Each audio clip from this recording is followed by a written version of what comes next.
Dude, I feel like I'm gonna die. Props to y'all that weld all day long. I'm sure you get used to it, but I'm sweating my butt off in here. I've had the garage door open, the heat is not on, it's just a fan. And dude, I'm telling you, props for anybody that welds heavy duty stuff all day long. I guess if you get in a comfortable position, it not be as bad as versus being on your hands and knees on the floor. But I got the front end of this welded out. It took about an hour and 10 minutes to weld all of this stuff around. The only thing is the welds on the bottom. So every tube, basically 4 welds all the way around, there's 3 of them done. So when we flip the chassis over, I'll then get the bottom welds. So I did not time lapse the whole thing because that would have just been an hour and 10 minutes of time lapsing of me taking breathers and of me straight up welding. But it's done, meaning we can stab the motor in this. Now, Mike come by this morning and did confirm that we basically have enough wiggle room to get the upper control arms within spec. So we're waiting for the special tabs that I ordered. They're basically, I'll show them when I come in, but they're duplicate plates of the factory Silverado. So they have the cutout for the bolt to slide in, and they have the pin that's in it for the alignment. So the pin's in its exact location and everything, and that's just the route I wanted to take.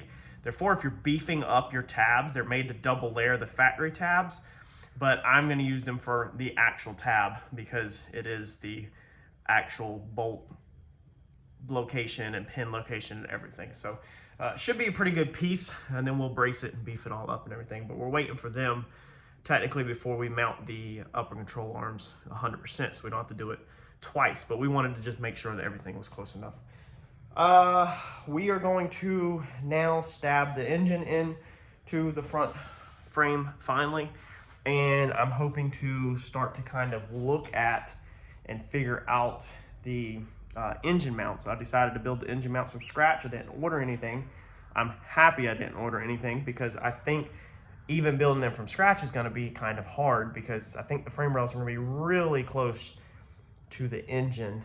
We might even have to notch its frame rail for clearance. So I might be about to get my feelings hurt. I probably should not have welded this whole front end out until I fit the engine in, but it was a kind of a decision of you either roll with it or you don't. It's be kind of hard to cut loose one tube and stuff might move around and stuff. So I was kind of like, we're in it to win it now. And like Mike said, Mike made a very good point. When you commit to use control arms like we did, the frame has to be what the frame is. Like, we can't change the width of the car necessarily unless we wanted to make the front end wider. We don't want to really shorten the A-arms. We want to keep it so that factory off-the-shelf A-arms or aftermarket stuff will just bolt right on. You know, when you're working with that kind of stuff, the frame just has to be what it is. It's going to be where it goes and what it works.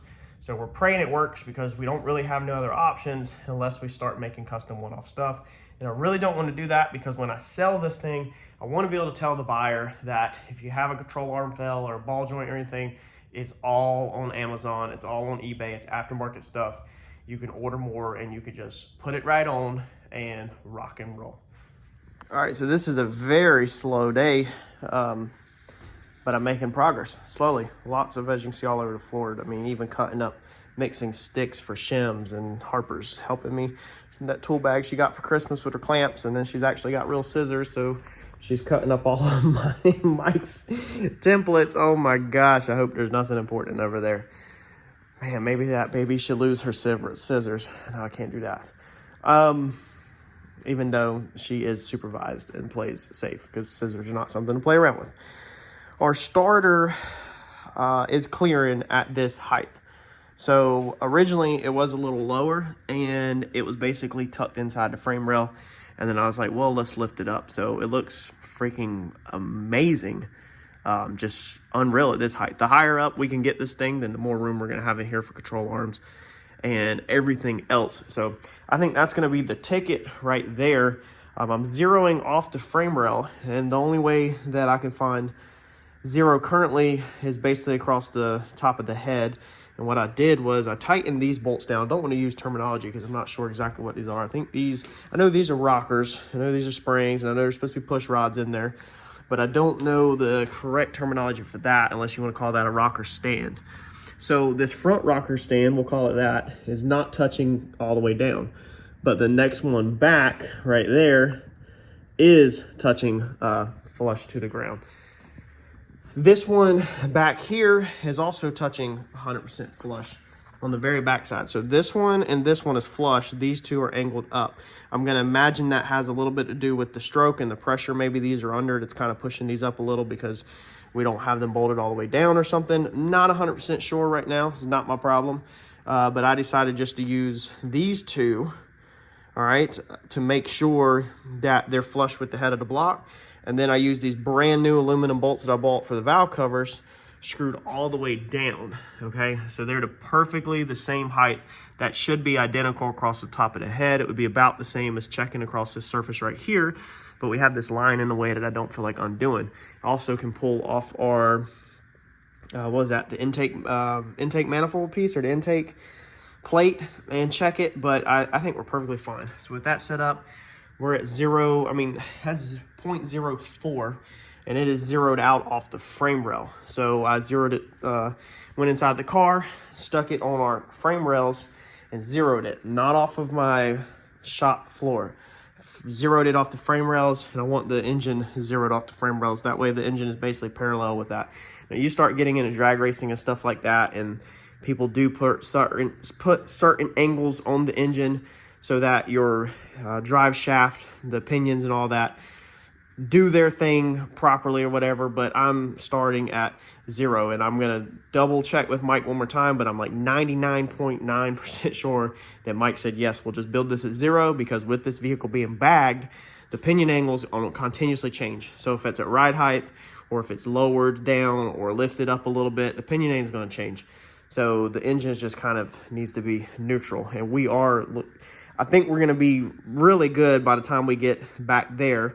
And then he said we can also roll the axle in the back to give the pinion a little bit off if we need that, because I think it's that you don't want them perfectly straight parallel at all. You technically, I think, want transmission like this, drive shaft like that, rear end like that. But it always, I think, you need to confirm that. I'm not an expert. We will go over that though on this car when we get there. But for right now, we're just building it off 0. I'm pretty sure even the race car, the Comet, I think I built it on 2 or 3 degrees with the back down. I think that's what that was built on. So I think that's gonna be our ticket. It is offset this way a little bit. When you start researching the 4BT Cummins swaps, they do sometimes offset them a little bit to that side to clear the frame rails of the starter. Now, if we go up higher with the engine, then we can bring it over more this way, but I don't know if I want to go up higher. I also want to, let's see here, we can see the center right here, how far we are actually. That's what I was about to say. I want to find the center. So the center is going to be that stud right up there, that stud. All right, so if we back out, you can see how we're definitely shifted over. So I'm going to do a little bit of thinking and figuring out exactly where I want it at. If we go down low, you can see we should be clear of the hood. This does have the grid heater on it that's coming off, so that's losing that many inches right there down. So we should be good to go. It's about level with the top right there. I think we're gonna be good to go. I made a cardboard template, so now I gotta transfer everything over. It's pretty easy to make cardboard template, especially when your hands are dirty. I'll show you here in a second. You literally just put it to the block and push on it. And when you have a sharp edge, like around these bolt holes, it's super easy. I've already located my center. I've already did all the hard work. So now I'm just gonna punch the holes, transfer the hole.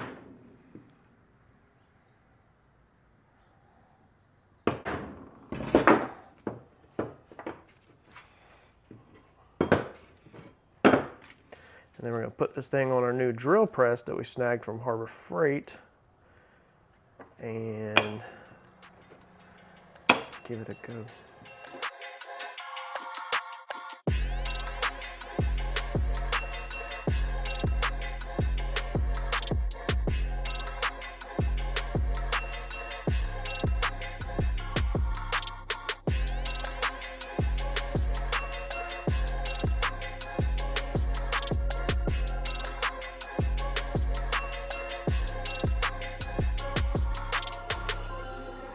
I can tell you what, that's one plate, and that's probably an hour. My holes are not centered, as you can see.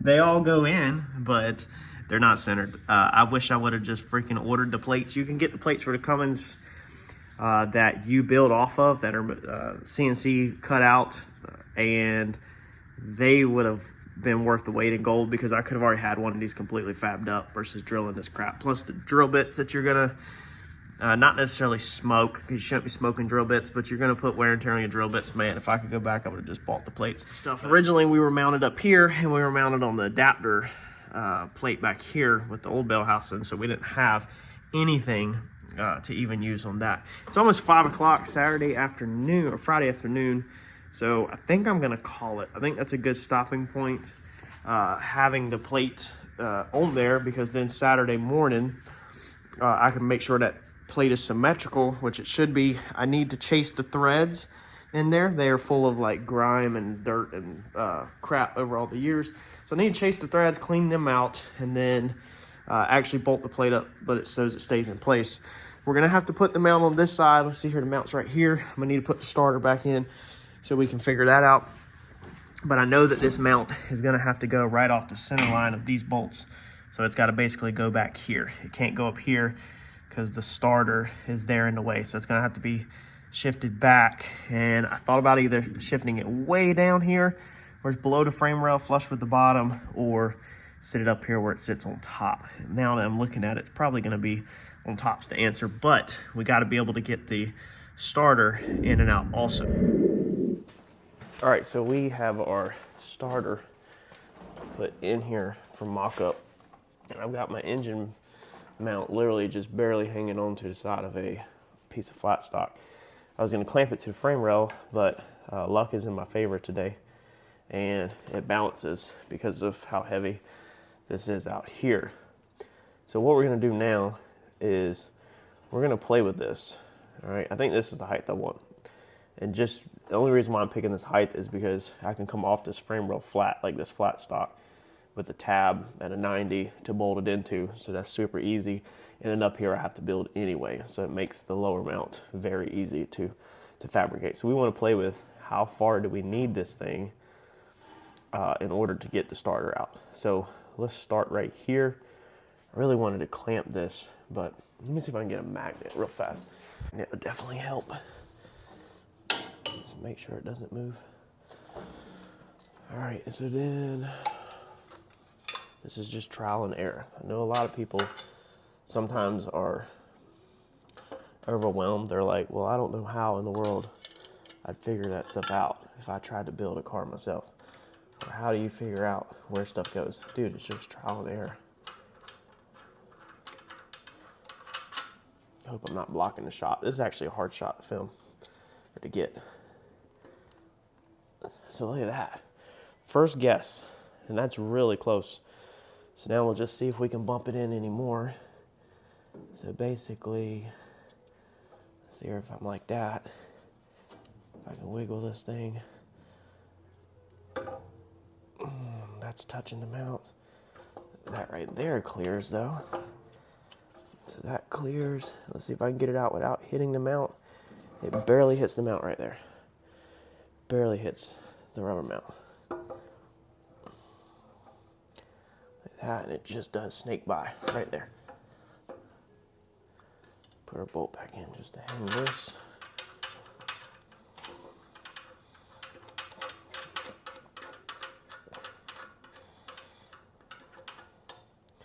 Now this does limit you. I'm building it off of this starter. This does limit you with just that starter because of the size. I do have an OEM one on the way, so I'm kind of almost leery of building this thing. I'll probably just tack it if I do build it. I don't know. I have an OEM one on the way, but I don't know how much bigger an OEM one is than an aftermarket. I know from the factory, the Coyote, the previous Comet build that we did, the factory Ford starter was smaller than the large aftermarket starter. So if we had that issue where the factory one was smaller, that'd be amazing, because I plan to hopefully have a factory one rebuilt and not use this expensive piece. So that right there is not bad at all. Let's see if we can make a mark somehow, even though it's not a solid, it's nothing solid mounted, but let's see here. We'll do like this, and then like this, just as a reference where this bar goes. Is build a tab. I need to get a measurement to the center off of the rail to the center, build our top flat plate. We'll just do the flat plate first, and that way we can tack it on there, bolt it. That way it's 100% fixed, and then we will go from here to here and we'll start checking our clearances. It does look like I really wish it went that way some or this way. We got to get back and triangulate all of this or use a big tube or something, but we'll figure that out piece by piece. Let's build us a tab first. All right, so now we're going to start just trying to figure out how to hit this. I understand the red tag's in the way, but remember, we're taking this back to the store, so I don't want to disturb that tag if I don't have to. So just bear with me. We're going to just kind of do some straight lines, all right? Because we want to build a flat plate first and foremost to kind of hang it. I think something like this will work, and then we can either go the flat plate. Flat plate can either go to right here. I don't think there's no point in notching it and wrapping it around that bolt hole. We got to be able to get that bolt in though, which appears to be, yeah, if we lay our Sharpie across the top of there, it appears to be right above the plate. So if we come over here like this, that's the reason why I left that bolt out too. Let's see here, let's back that out just a little bit more. I'll leave this one sticking out all the way. Yeah, that was just a couple threads bit. So that's all we want. So we don't just bite a couple threads, like one thread, so it hangs right there. That's gonna basically be our max clearance. And I'm looking down this straight edge where I can see where I'm hitting back there. The camera angle probably can't. All right, so let's see if we can get the starter out again without hitting that magnetic bar, without hitting the mount. Yeah, with ease. And that kills that straight into here where the bolt's at. All right. We're gonna keep this bolted up just so that we can see where it's at. We're gonna keep taking this thing in and out. Hey Harper. Trying to build a mount for the engine. Are you making a video? I am making a video. How? All right, so that's gonna be our first piece, is to make a cardboard template of this plate. I'm thinking it's gonna be like that. What plate? We're gonna build a plate up here. I think it's gonna be exactly like this. That's gonna be our first one. And then we can triangulate up to here and stuff. So let's build that.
All right, so there is our very complicated mount. I guess it's not very complicated. It's actually pretty basic. It's just a bunch of triangles. And I think it actually looks good, surprisingly. I think the curved piece right here definitely made it. So a couple things, I don't know if you noticed in the time lapse that I was checking. Okay, deep dish 19. Well, it does it now, but it's tight right there. So shallow 19 fits perfect. And this is the type of stuff that you have to test. I wasn't very good at this on the Comet. Look at that. Look how easy that is.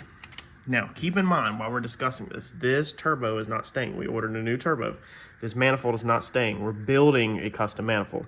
So we're gonna move this turbo up and put it in here somewhere, probably farther forward. So this turbo line right here, this little drain line, will not be in the way. It won't even be a thing. The only thing we have to work around is this piece right here, because technically that is where the turbo drains into the block. But we honestly may get rid of that and plug that up, and we may go with a drain in the pan or something. We'll see whenever time comes of, you know, what's the cleanest way, the way to do it. If we can just put an AN fitting on the end of that, then that's what we're gonna do.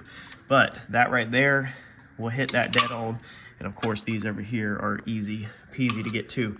Now that bottom one down there, all right, that little guy right there. And really, I don't know why I haven't took this oil filter out my way and turbo out my way and everything. I kind of like to leave stuff in my way because this is the factory setup. So if we ever wanted to go back to, or if we change our mind and we don't do a remote oil filter location and we just do it right here, which I don't think there's no way we're gonna do it. That's gonna be disgusting to change oil right there. It'll be all down the side of the block.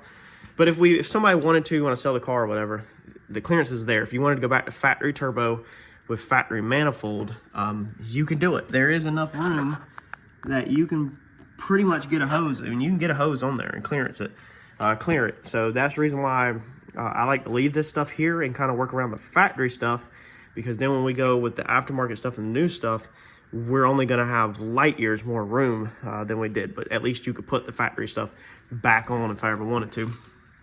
That little guy down there, you're not going to get a ratchet on it at all. So it's going to be a wrench. It's going to be a wrench, dude. Now remember, that currently is all the way out. So getting it started, you can get your fingers on it right there. Y'all know that doing mechanic work, how it is. And then once you get your fingers on it, it's not gonna be the funnest, but look, we can get the wrench right there on it, and then we can start turning it in just like that. But you'll be able to crank it in with your finger thumb. So you'll literally just come straight through here. And then when you want to get a choke on it and you really want to crank it down, you can come straight from the bottom like that, straight up, and you'll be totally fine to get on there. So you got to make sure that you got room. Of course, our starter has room. We already mocked that up at the beginning to make sure that we were clear on this plate, and then we build everything inwards. When I did this plate, I purposely set it inwards to give me a little bit more room on that right there. You also have to make sure you got clearance on these bolts with the sockets. You can see how that one has clearance right there. And I didn't want the plate in the way by the time you roll the weld out and all that. I didn't want it to get in the way of the bolt or a washer. This bolt right here has the factory washer on it that was already on it. So we're gonna roll with that one. If we want to put a little bigger one on that one, we have room. And then them over there, we pretty much have room to put a little bit bigger washers on if we want to. But that's way we can roll our bead very fat and tight inside of this 90 and that 45, and we're not welding on an edge. And I think just overall it's gonna be strong. We'll be able to weld this one inside and out. That we should have honestly, and we might do it on the bench, we should have welded this plate on the inside also. So we might cut these tacks and take these two off and start working our way back out. And then we just, well, then we won't be able to weld that one. We should be fine just welding the outsides of these things. I'm probably also gonna plate the top of this. So I'm probably gonna plate the top like this to really box that in. However, I think we're gonna wait on that. So I don't think we're gonna do that right this second, just because I'm not 100% sold that that's what I want to do. So, but yeah, that's the first engine mount. I think the thing looks good. Y'all let me know in the comment section what you think. I'm gonna pull this thing off real fast, get it welded up.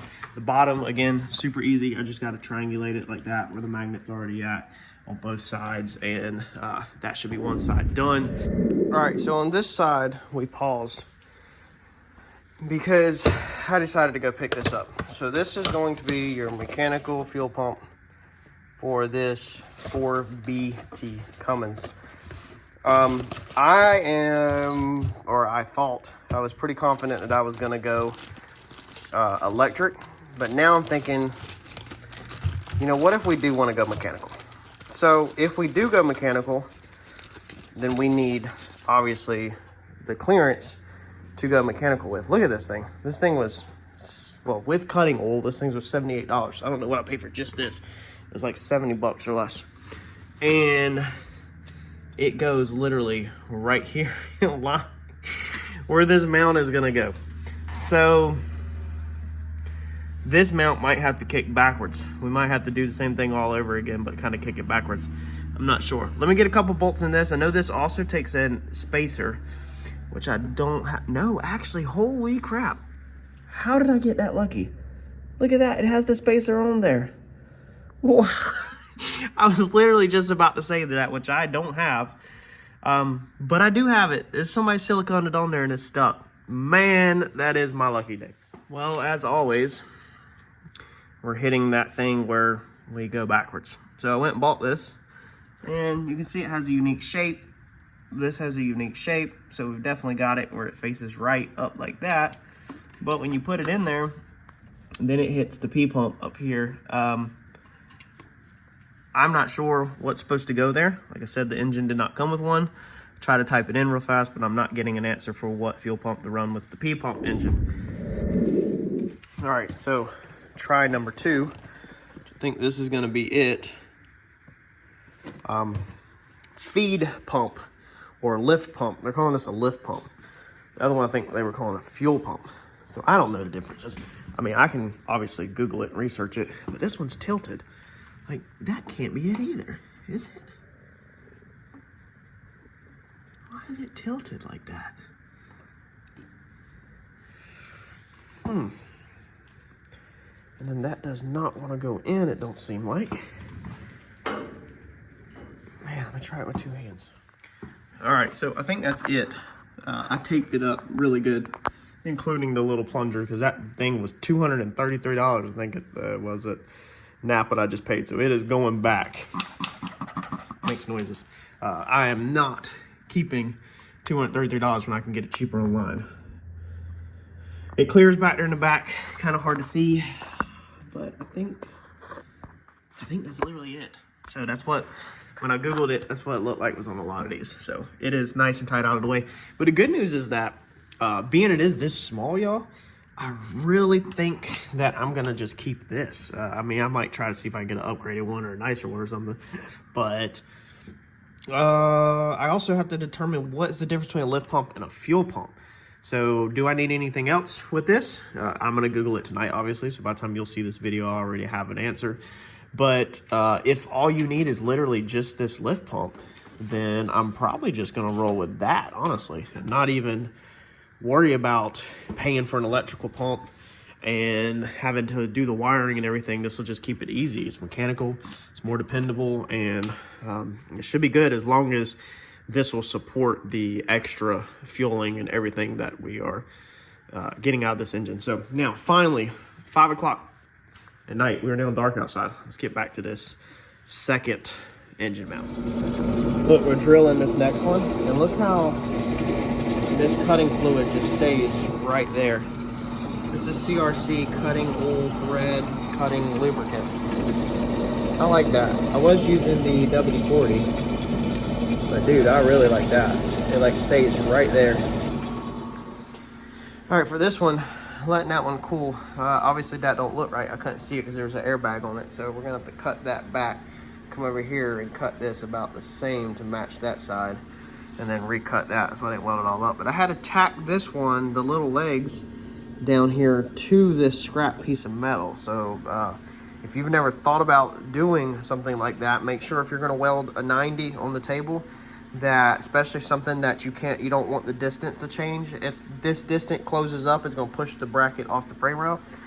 Before you weld it, you tacked it in the vehicle, but before you weld it, make sure you tack that spread so that it can't move, or clamp it or something. This situation, I just tacked it. When this cools down, I'll cut the tacks and then cut this down to clean it up so that when you're looking down it looks like that. I was gonna weld this all up right here, and then I was gonna flat plate this basically across here like that with some flat plate, and then weld all of that out, that gap. I mean, it would set in to where it touched like that, and plate it so that it's like this.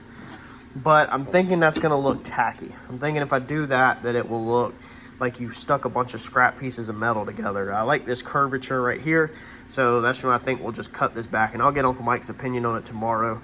But I think it's gonna look better like this, and I don't think it's really gonna add any strength by plating that outside that we wouldn't already have, because this gets welded up and down, up and down on that side. For this one, I can work this one on the table. I took it off. We're not fighting any clearances on the engine now. I know what we got, so I've got my bolt in here and socket. Remember, make sure you always do that. And I'm pushing it this way as close to the bracket as I can, because I did drill the holes a little bigger. And we're just gonna cut us some little triangle gussets like this. All right, they go like that. And then we'll do the same thing on the other side. And then we'll come here in the center and we'll basically cut us a gusset like that. And we'll make it a little longer. Actually, that's not bad. Might actually do it like that. But we'll gusset it like that. There you go, that's the correct. We just have to cut it off to the length. So with all of them, I think that mount would be strong. I thought about, and maybe I still will, bringing it over like that. Maybe I should. Yeah, maybe we should do it like that. 2 gussets, one on each side, the spread of the socket. Make sure you can get your socket in there, and as long as possible on the socket in that bolt. Yeah, maybe we'll do that. They'll add a lot of strength to that, and there's no clearance issues with that. So 4 gussets, let's cut them. All right, so I feel like this one has ended up taking me longer than expected. So I completely freaking messed up, man. Mistakes happen. I cut all these triangle pieces and then literally tacked these on, welded out the inside of this one, and then realized that I used my short ones. So these were supposed to go all the way out to where this line's at, and I messed up. So you can see I come a little short. It's supposed to go where that cross line is, right there. So these were supposed to be the ones on the bottom. So then I had long ones cut for here that would not clear the sockets. So I took them and cut this little design out of them with the flat wheel and the grinder. That way the socket, if you can see it or not, but that way the socket clears it, and you can tighten the bolt down straight on. So that sucked. But we're in the process of welding it now. Got it all tacked together so we can weld this one out, and then we just gotta let them cool. That is going to be a freaking solid mount, though, I can tell you that. It'd be nice to have a CNC machine to cut tabs like this, though. Friday, is it Friday or is it Saturday? All this time off has really messed me up. What is today? Saturday, I think it's Saturday. 9 o'clock. I feel like we're getting back into the Comet grind where we used to work late hours. I've been quitting at 5 o'clock on this thing no matter what day it was, but I got this engine mount done. It took all day between running to get the parts twice to Napa, figuring out that side, figuring out this side, and I was pretty much literally on it all day. Just so y'all know, I started at 10 a.m. and it is 9 p.m. and I have, I think, took lunch and dinner. That's it, and then we're under an hour each time. You can see how dirty I am. This took some work to get done, but we have this side done, and I am legitly happy with how that turned out. So we're gonna get them all painted. The box is done, and yes, you can slip the nut in there. All right, so if anybody asks, slip the nut in there and then go up to the stud and get it right on. So that's gonna work out freaking perfect. I've just got 1-inch tacks on this so it don't move. When we lift the engine out tomorrow, I'm gonna weld on the inside and down and everything. Can't weld it out right now because it'll burn the rubber. So I've welded the inch out and cooled it with the air compressor.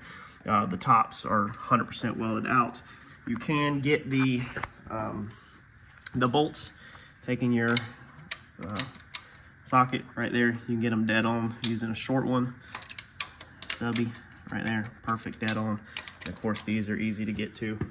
You have to do the bolts for this with a wrench. The bottom's definitely going to be a wrench. The top is either socket or it's going to be a wrench if you have the fuel pump on. If you have fuel pump on, it's also going to be a wrench.